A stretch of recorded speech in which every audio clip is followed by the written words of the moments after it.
My name is Isabel Beckford, and I started a new series called The One Problem. My interviewees talk about one problem that's near and dear to their heart, and they take 5 to 10 minutes to offer us a solution. This is a way for us to learn from each other. Today, once again, you're going to meet an Elevate sister. Her name is Kristy Wallace, and she is the CEO of Ellevate Network. Over to you, Kristy. Oh, thank you so much. It is an honor to be here today. I want to talk about something that matters to me, which is feeling connected in a disconnected world. We've seen over the past year how much things have changed from running into people's store, meeting with others at the workplace, going to events and networking. And many of us are feeling like that is missing from our lives. But the solution to that is to lean into new ways of building relationships, to hold true to those deep connections, to putting in the work every day, to cultivate relationships, to meet other people, but to do it in new and unique ways. So I've got three main tips for me when it comes to how we feel more connected in a disconnected world. First is to be kind. Networking is often seen as sometimes dirty, or you're just in it to ask for what you need from others. And I want to reposition that. I think networking is about giving to others. When you're networking, you're building a community, you're giving back to others, you're investing in them. So when I say be kind, go in and think, what can I offer? What can I give to this community? It could be your expertise, your advice, your insights, your contacts, but know that you have something to offer and go in and have that mindset.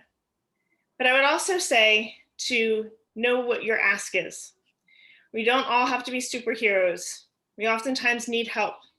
We need a leg up. And one of the biggest mistakes I've always made in my career has been to not take advantage of that question. Well, what can I do for you? I always said, nope, I'm okay. In reality, I'm not. I need advice, I need connection or support. And being able to say that not only fulfills that be kind ethos, someone wants to help me, but it makes sure that I'm really seeing the benefits of being part of a community. The second thing I would say is to be intentional. Networking doesn't just happen, and especially now we're in this virtual space, it's easy to hide. It's easy to turn off your screen or to not engage with others. And so I say be intentional about building those relationships. Be intentional about reaching out to people, following up on meetings. I have a note in my calendar that reminds me every week of who I want to stay in touch with. It's a way to, when I'm not seeing them in person or at the office or on my commute, to make sure we're still in touch, particularly for those that you work alongside of. You know, how many people did you run into in the cafeteria, but yet find yourself not in meetings with them throughout the day? So understand who's a part of your network and lean into that. Be intentional about reaching out. But also be intentional about growing your network something you can do every day. You can still do it virtually. You can attend events like Ellevate Network's events. We really focus on helping you connect with others and build those authentic relationships. But when you are reading content and articles, when you see something interesting in the news or in the world, share that with your network, your bigger network. If it's on LinkedIn or Facebook or where are you, share your voice, share your insights. Let others benefit from your knowledge and expertise. That's helping to build your network. And be intentional about the diversity of your network. We tend to connect with those that are like us, similar industries, similar backgrounds, similar geographies.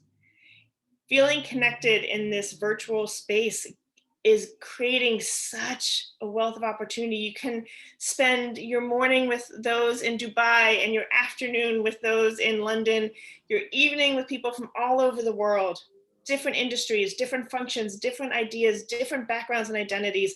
This is the time to lean into that. The confines of geography are no longer keeping us back, And so be intentional about the diversity of that community and reaching out. And finally, I would say start today. If you're like me, you probably feel overwhelmed. There's not a lot of time. We have so much going on. The boundaries between work and personal and have been muddled. But when you start today, when you think every day, who can I connect with? Who haven't I seen in a while? Who could benefit from my expertise?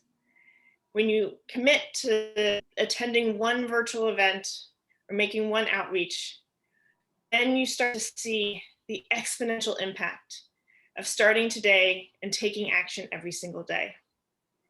So when people say our biggest problem is in this virtual space, we're losing human connection. We're losing the power of a network, because we know for women to succeed, we need two networks. That deep connected network that gives us that advice and support, that broader network that connects us to opportunities. We can continue to move forward to build those relationships and to support others now and into the future if we are kind, if we are intentional, and if we take action today. Thank you so much, Kristy.